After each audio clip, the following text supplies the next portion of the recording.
Hi, hello friends. నేను మీ brother Rajesh. Today I welcome you all to our channel that is GR1. Okay friends, ఈ క్లాస్లో మనం article 41 గురించి డిస్కస్ చేసుకోబోతున్నాం. ఆర్టికల్ 41 కొన్ని సోషలిస్టిక్ ప్రిన్సిపల్స్ని డిఫైన్ చేస్తుంది and that state has a responsibility to promote the socialistic principles through the loss.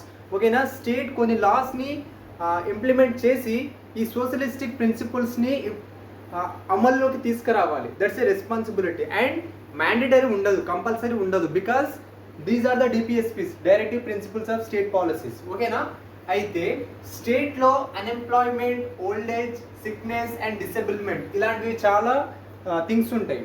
So స్టేట్లో unemployment పెరుగుతున్నప్పుడు that state has to make the law to promote these principle, right to work. Right to work కోసం కొన్ని లాస్ని తయారు చేసి implement చేస్తే స్టేట్లో unemployment తగ్గుతుంది. ఓకేనా, right to work, this is a socialistic principle. ఈ సోషలిస్టిక్ ప్రిన్సిపల్ని ఒక లాతోని ఇంప్లిమెంట్ చేస్తే స్టేట్లో అన్ఎంప్లాయ్మెంట్ తగ్గుతుంది. ఓకేనా, second thing, old age, sickness and disablement ఇలాంటివి స్టేట్లో పెరుగుతున్నప్పుడు ఓకేనా the welfare of people will decrease. ఓకేనా, వెల్ఫేర్ ఆఫ్ పీపుల్ ఆగిపోతుంది. సో దాన్ని ఆపడానికి, వెల్ఫేర్ ఆఫ్ పీపుల్ ఏదైనా వెల్ఫేర్ తీసుకురావడానికి రైట్ టు పబ్లిక్ అసిస్టెన్స్ని మైండ్లో పెట్టుకొని ఒక లాని తయారు చేస్తే దీస్ థింగ్స్ వీటిలో వెల్ఫేర్ వస్తుంది. ఓకేనా, ఆరోగ్యం బాగలేకపోతే హాస్పిటల్స్ ఇంకా డిఫరెంట్ టైప్స్ ఆఫ్ స్కీమ్స్ తయారు చేసుకురావాలి. అన్ఎంప్లాయ్మెంట్ ఎక్కువ ఉంటే రైట్ టు వర్క్ని మైండ్లో పెట్టుకొని, రైట్ టు ఎడ్యుకేషన్ని మైండ్లో పెట్టుకొని కొన్ని లాస్ తయారు చేయాలి. సో అలాంటప్పుడు స్టేట్లో ఉన్న అన్ఎంప్లాయ్మెంట్, సోషల్ అవైల్స్, ఓకేనా, things related to old age, sickness, disablement వీటన్నిటిని ఓవర్కమ్ చేయగలం. ఓకేనా, so state has to keep one thing in mind that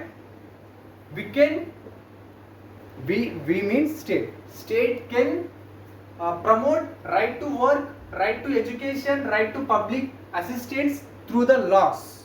ఓకేనా, వీటన్నిటిని ఈ సోషలిస్టిక్ ప్రిన్సిపల్స్ని స్టేట్ ప్రమోట్ చేయగలదు. స్టేట్ దగ్గర ఆ రైట్ ఉంది. ఓకేనా, again this is not mandatory. ఓకేనా, అయితే ఆర్టికల్ 41 ఒక లైన్ని కూడా చెప్తుంది, with in the limits of it's economic capacity. ఓకేనా, ఈ డైరెక్టివ్ ప్రిన్సిపల్స్ని ఇంప్లిమెంటేషన్లోకి తీసుకురావడం మ్యాండటరీ కాదు లేదా కంపల్సరీ కాదు. బికాస్ స్టేట్ బడ్జెట్ని మైండ్లో పెట్టుకొని ఈ థింగ్స్ని ప్రమోట్ చేయాలి. ప్రమోట్ చేయడం మీన్స్ లాస్ని తయారు చేయడం. ఓకేనా, ఒకవేళ స్టేట్ బడ్జెట్ తక్కువ ఉంది, వేరే వాటికి లైక్ అగ్రికల్చర్, ఎంప్లాయ్మెంట్ ఇంకా డిఫరెంట్ థింగ్స్ ఉంటాయి కదా, వాటన్నిటి కోసం బడ్జెట్ ఫిక్స్ అయిపోయింది, తర్వాత బడ్జెట్ మిగలలేదు. సో అలాంటప్పుడు మనం వీటిని ప్రమోట్ చేయలేము, న్యూ లాస్ తీసుకురాలేము. సో అలాంటప్పుడు ఏం కాదు. ఓకేనా, స్టేట్ ఈ డైరెక్టివ్ ప్రిన్సిపల్స్ని లేదా ఈ సోషలిస్టిక్ ప్రిన్సిపల్స్ని ఇంప్లిమెంట్ చేయడానికి ట్రై చేసినప్పుడు లేదా లాస్ని తయారు చేయడానికి ట్రై చేసినప్పుడు బడ్జెట్ని మైండ్లో పెట్టుకోవాలి. ఓకేనా, ఎకనామిక్ కెపాసిటీ ఎంత ఉంది, ఎకనామిక్ కెపాసిటీ తక్కువ ఉంటే then it is not mandatory to implement all these things. It is not mandatory. ఒకవేళ ఎకనామిక్ కెపాసిటీ ఉంది, ఇంకా మా దగ్గర బడ్జెట్ ఉంది, ఇంకా మా దగ్గర ఫండ్ ఉంది, అలాంటి టైంలో ఒకవేళ స్టేట్కి ఈ థింగ్స్ పైన ప్రొవిజన్స్ తీసుకురావాలని ఒక థాట్ ఉంటే అప్పుడు స్టేట్ తీసుకురాగలదు. ఓకేనా, everything is dependent on the state because in the case of DPSP it is not compulsory thing. ఓకేనా, ఆర్టికల్ 41 ఏం చెప్తుంది, it's a responsibility of state to make laws on the socialistic principles like right to work. స్టేట్లో unemployment ఎక్కువ ఉంది, so right to వర్క్ని మైండ్లో పెట్టుకొని ఒక లాని తీసుకురావాలి, అన్ఎంప్లాయ్మెంట్ని తక్కువ చేయాలి. Second thing, right to education, unemployment ఎక్కువ ఉంది, లిటరసీ రేట్ తక్కువ ఉంది. సో అలాంటప్పుడు స్టేట్ ఏం చేయాలి, రైట్ టు ఎడ్యుకేషన్ని మైండ్లో పెట్టుకొని దానికి రిలేటెడ్ ఒక లాని తయారు చేయాలి. ఆ లా ఏం చేయాలి, లిటరసీ రేట్ని ఇంక్రీజ్ చేయాలి. Next, right to public assistance. ఓకేనా, public assistance, old age people ఎక్కువ ఉన్నారు. ఓకేనా, many old age people are facing problems, sickness, ఆరోగ్యం బాగుండట్లేదు సిటిజన్స్కి.